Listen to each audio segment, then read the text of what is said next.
Tulsi Gabbard, thank you so much for coming on. That was quite a statement. I'm listening to this and I'm thinking, we have Republicans on the show from time to time. They don't put it as clearly and bravely as you do. So how do you feel? I mean, you've been in this party a long time. You were its future. You left. I mean, this has got to be kind of a fraught moment for you.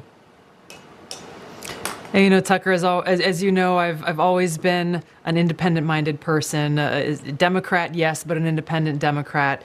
And my loyalties are very clear. I love our country. And I took an oath, both as a service member, as a soldier, as well as a member of Congress, to support and defend the Constitution. And that's an oath that I take extremely seriously. And so when you look at this party, today's Democratic Party, it's controlled by fanatical ideologues who hate freedom. They despise the Constitution. They actively find ways to undermine our God-given rights enshrined in the Constitution, like freedom of speech. If you say something and I say something that they don't like, instead of saying, you know what, agree to disagree, live and let live in the traditional liberalist kind of way, no, that's not good enough. They will do all that they can to destroy you, silence you, smear you, work with big tech, work with corporate media to actively destroy anyone who dares to even question their agenda. They are against freedom of religion. They are hostile towards people of faith, people who have their own spiritual practice, especially Christians, finding ways to be vindictive, to discriminate, to punish people who happen to exercise that freedom of religion. The list goes on, but the foundation of freedom is really what was at the heart of my making this decision, that I cannot be a member of a party that is against freedom and actively trying to undermine it. Well, it was inspiring to hear that, but also disappointing. I mean, I feel like printing out your words and asking every Republican candidate who comes on this show to read them. And if you can't read them, I'm not voting for you, right? I mean, why is it so hard to say out loud? First of all, the people who are always talking about racism are committing it. Why is that so hard for people to acknowledge? It's so obvious.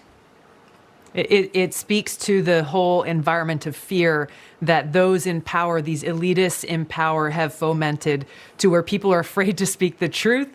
They're afraid to exercise their right to free speech because, hey, you might lose your job, you might be canceled, you might be trashed, and God forbid in Washington, you might not be invited to the cool kids parties. You might not be as popular. And this is really what it comes down to, is rather than taking a stand for peace, for prosperity, security, and freedom of the American people, we have too many people in Washington who are warmongers, subservient to the military-industrial complex, and continuing to put their own selfish interests or the interests of their donors first, with no mind for the cost and consequence that their decisions have on the American people. This is exactly what we're seeing right now with President Biden and leaders in Congress whose decisions are actively pushing us to the brink of a nuclear holocaust, of which they may have their bunkers where they'll be safe, but we, the American people, will have no shelter, no place to go, no place to hide, and face the consequences that could destroy all of humanity and the world as we know it.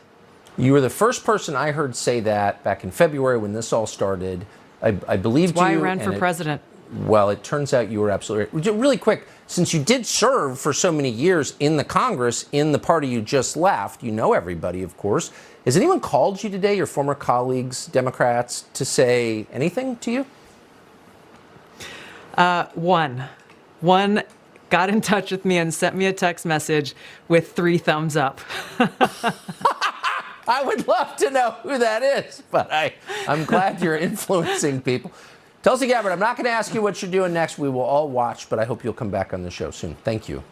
I look forward to it. Thanks, Tucker. Thank you.